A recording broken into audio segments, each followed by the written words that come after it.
Welcome back to the deep dive.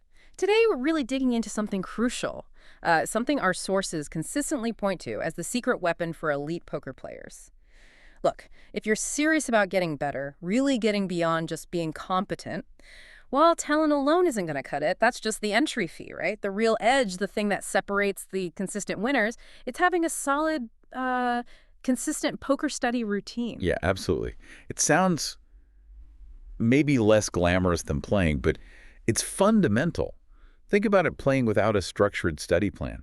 It's like trying to get better at anything, really, without actually training. You just end up repeating the same mistakes. Right? Cementing bad habits. Exactly. A routine forces you to, look back at hands, analyze what happens, spot those patterns in your game, maybe where you're folding too much or getting too aggressive. It helps you build real strategies, sharpen your discipline. It's the foundation. Yeah. Playing exposes you, but studying actually builds the knowledge. Okay, so our mission today is pretty clear. Distill this down. What are the core parts of a good routine? How do you actually structure it so study time turns into, tangible improvement at the table? Let's start with the essentials. If someone's time is limited, what are, say, the 4 absolute must-haves for their study menu? Okay, yeah, let's break down those 4 pillars. First one, and honestly maybe the toughest emotionally for a lot of players, is reviewing past hands. Yeah. You really have to systematically go through hands that felt weird or confusing or marginal, or where you lost a decent pot, obviously. Right, the painful ones. Yeah, but here's the key thing. Our sources stress, don't just look at the bad beats or the hands where you felt tilted. You need to focus on the technical errors. Right. Where could you have made a genuinely better decision? Use your tracking software, Poker Tracker, Hold'em Manager, whatever you use, filter for specific spots. Right. Like Like hands where you folded to a turn bet after calling the flop, or maybe where you called down 3 streets when maybe you shouldn't have. That kind of focus review shows you where your theory breaks down under pressure. And it highlights your bigger patterns. Are you defending your blinds correctly? Stuff like that. That already sounds way more productive than just scrolling through a hand history. But hang on, if I'm only reviewing losses, am I just focusing on the negative? Should I really spend time studying hands I won? Oh, absolutely. That's a really common mistake, actually. You definitely need to study hands you won because of a smart play you made. You want to know why it worked so you can do it again, right? If you pulls off a nice semi-bluff, okay, break it down. Who was the opponent? What did the board look like? Ah, I see. So you're embedding those successful lines, making them deliberate rather than just lucky shots. Exactly. Moving it from luck to skill. Makes total sense. Okay, so component 1 is looking inward, reviewing hands. Component 2 moves outward, studying strategy guides and materials. This has changed a lot, hasn't it? It's not just reading old poker books anymore. Oh, completely. Foundational books still have value, for sure. But serious study now really involves getting your head around game theory optimal concepts, GTO. That means watching video tutorials from really good coaches, people who break down high-level play. And this is crucial, learning to use software solvers. These tools basically show you the mathematically balanced way to play different scenarios. Solvers, right. Those can seem intimidating. They can be, but you start small. You use them to study specific spots. Like, what hand should I be opening from the hijack? How should I react to a check raise when I bet the flop? The goal isn't just to copy what the solver says, though. It's to understand the reasoning behind it. Yeah. Why is this the optimal play in this situation? Got it. Understand the why. Okay, so we've got hand review and theory study. Pillar 3 is about making it stick. Practice with simulations or low-stakes games. Theory needs practice, right? Absolutely. You need to turn that theory into action. Because when you're playing for real money, especially at your usual stakes, you're focused on just making the best decision now. It's hard to try out something new under pressure. Yeah, you don't want to experiment when a big pot is on the line. Exactly. So targeted practice takes that pressure off. Use online simulators. There are tools where you can just drill specific spots over and over. Maybe run 100 hands just focusing on defending your big blind. Or, if you need that feel of real play, jump into some low-stakes games, micro-stakes online, or just small home games. It lets you try out new strategies, maybe playing more aggressively or bluffing more, without risking your main bankroll. Build confidence. Right, low risk, high repetition. Okay, and the 4th key ingredient. The 4th is observing professional players, watching the best. But, and this is important, you have to watch actively, not just passively, like entertainment. Yeah, it's easy to just watch a stream and zone out. What should you be looking for specifically? Don't focus on whether they win or lose the hand. Focus on their decision-making, especially in tough, marginal spots. How do they play when checking or betting seem kind of equally okay, those indifferent spots? And watch their timing, their bet sizing patterns. Sometimes a little hesitation or a super quick bet can tell you a lot about what they might be thinking or holding. Subconscious tells sometimes. Also, look at their habits around the game. Do they seem focused? Do they take notes? How do they handle losing a big pot? It's about observing the whole professional approach. That's a great point. It's not just the plays, it's the process. Okay, so those are the 4 pillars: hand review, strategy study, practice, and observation. That leads us neatly into structure. How do you actually build a routine around these? Consistency is the word you used earlier. Yeah, consistency trumps intensity over the long run. The best players achieve it through manageable, repeatable habits.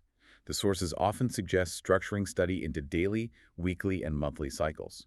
And a key principle seems to be prioritizing application over just constantly consuming new stuff, maybe like a 70-30 split, 70% reviewing your own play or practicing, 30% learning new theory. Okay, let's break that down. The daily routine. Sources suggest keeping it relatively short, maybe 30 to 60-minute blocks, right? To avoid burnout. What goes in there? Yep, short bursts are good. First block, maybe 30 minutes right after you finish playing. Review the biggest or maybe the 3 most confusing hands from that session. Get it done while it's fresh. Stops leaks carrying over. Immediate debrief. Smart. Then maybe another 30-minute block dedicated to drilling one specific thing. Maybe using a solver to look only at defending the small blind versus a button raise. Just one narrow focus. Keeps the theory sharp without being overwhelming. I like that. Focused bursts. Okay, then scaling up to the weekly routine. This sounds like where the deeper work happens, fixing bigger patterns. Exactly. This is where you go beyond just the hands from yesterday. You dedicate maybe 1 or 2 longer sessions, say 90 minutes each, to really deep diving. Maybe one session is all about studying ICM independent chip model, crucial for tournaments. Or analyzing blind versus blind play in cash games, a spot where lots of money changes hands. Okay, dedicated topic dives. And then, critically, you need one weekly session purely for macro analysis, looking at your overall results using your tracking software. What's your win rate? Your ROI? Are you hitting goals? This is also where you identify maybe one big leak to focus on for the next week or month. And importantly, engage with others. Talk hands over with poker friends. Get coaching. Join a study group. Getting outside eyes on your game is huge for spotting blind spots. Right, getting that external perspective. Okay, daily, weekly, then bringing it all together with the monthly routine. This sounds like the big picture review. It is. This is your CEO meeting for your poker career, basically. You evaluate everything. Compare your actual results, wins, losses, win rate against the goals you set. And this is where bankroll management becomes a key part of the review. Are you playing within your means? Are the stakes appropriate for your current bankroll size?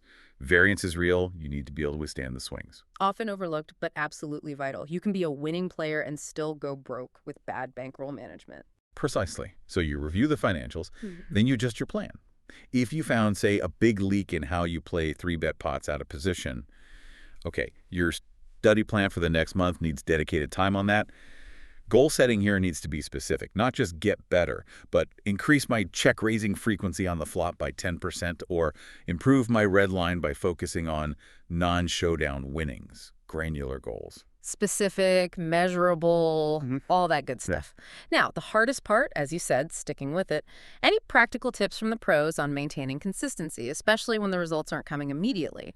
Poker can be brutal with variance. Yeah, motivation is key. Small, steady steps are the way. First, have those clear goals we just talked about. Second, track your effort, not just your results. Record the hours you studied, the hands you reviewed, the concepts you worked on. Seeing that effort log grow is motivating in itself. Focus on the process, not just the outcome. Exactly. And reward yourself. But tie it to the study, not the winning. Maybe if you hit your weekly study hours goal, you treat yourself to playing a slightly bigger tournament than usual, or buy that new poker book you wanted. Reinforce the good habits. That makes sense. Okay, there's another crucial piece here. Mental and physical preparation. Studying effectively isn't just about putting in the hours, is it? Your brain needs to be ready to learn. Oh, absolutely critical. You have to treat yourself like an athlete. Your brain is your main tool. Sleep is non-negotiable. Being tired tanks your focus, your decision-making, your ability to even absorb complex ideas during study. Yeah, try studying GTO charts when you're exhausted. Not gonna happen. Right. And diet matters. Eating junk food can lead to energy crashes right when you need to focus. Brain-boosting foods, staying hydrated, it sounds basic, but it makes a difference during long study or play sessions. And exercise. Definitely. reduces stress, sharpens alertness. Even just a walk can clear your head before a study block. And finally, mindfulness. Simple meditation or breathing exercises can really help calm the mental chatter, manage frustration, which is vital for poker. Practicing calm during study helps you stay calm under pressure at the table. Building that mental resilience off the felt. Okay, so prepare well. What are the common pitfalls people fall into that sabotage their study routines? The traps to avoid. The biggest one is probably skipping hand reviews, especially after a winning session. It's tempting to just bask in the win, but you still make mistakes when you win. You need to constantly look for leaks. Complacency kills progress. Totally. Another big one is studying without practice. You can watch hours of videos or run solver sims, but if you don't actively try to apply that specific concept in low-stakes games or drills, it just won't stick when the pressure's on. Also, ignoring results. You have to track your performance. If you're studying but your win rate isn't improving over a decent sample size, something's wrong. Either what you're studying isn't relevant or you're not applying it correctly. You need that feedback loop. Exactly. And finally, trying to do too much at once. Don't try to fix 5 leaks and learn 3 new advanced concepts in 1 week. You'll just get overwhelmed and burn out. Focus on mastering one small thing at a time. Small, steady improvements. Brick by brick. Okay, so we've built the routine, prepared ourselves, avoided the pitfalls. Let's talk payoff. What's the real tangible boost from all this effort, especially thinking about tougher games like high-stakes cash or major tournaments? The difference is huge, especially under pressure. A solid study routine means better decision-making when it counts. You've practiced these tough spots so many times in study, the right play becomes more automatic, less mentally taxing. Reduces errors in those crucial moments. Big time. Your opponent reading gets way better too because you've spent time studying population tendencies, common mistakes people make. You start spotting weaknesses faster, like someone who always folds to a river bet if they check the turn. Exploitable patterns become clearer. Yep. And in tournaments specifically, it improves your resource management, your focus, your energy, your chip stack preservation. And maybe most importantly, it helps you manage those high variance moments. Let's just quickly define that high variance, meaning those all-in situations, the coin flips, where even if you make the right play mathematically, you can still lose, right? Yeah. Short-term luck versus long-term skill. Exactly that. Studying helps you understand variance, accept it, and maintain emotional control when you take a bad beat on the bubble or get coolered in a massive pot. Less tilt, better decisions going forward. That emotional control is massive. So summing up the long-term benefits then. Well, you're building a really strong, deep foundation of strategic knowledge. But beyond that, you're developing crucial life skills.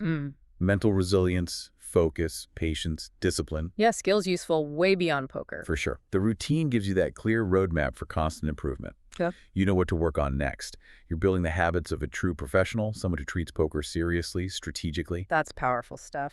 Yeah. So to wrap it up, really, a solid study routine makes every single hour you spend thinking about poker count. It sharpens your skills through analysis, through learning strategy, and just through sheer consistency. That's the path to improvement. Fantastic. And here's a final thought for you, our listeners, to chew on. Think about the discipline involved in managing a successful poker routine, setting goals, tracking performance, managing finances under pressure, mental prep. These aren't just poker skills. They're high-performance life skills that can genuinely transfer to almost any challenging area of your life. Start that routine, and you're building more than just a better poker game. Thank you for joining us for this deep dive.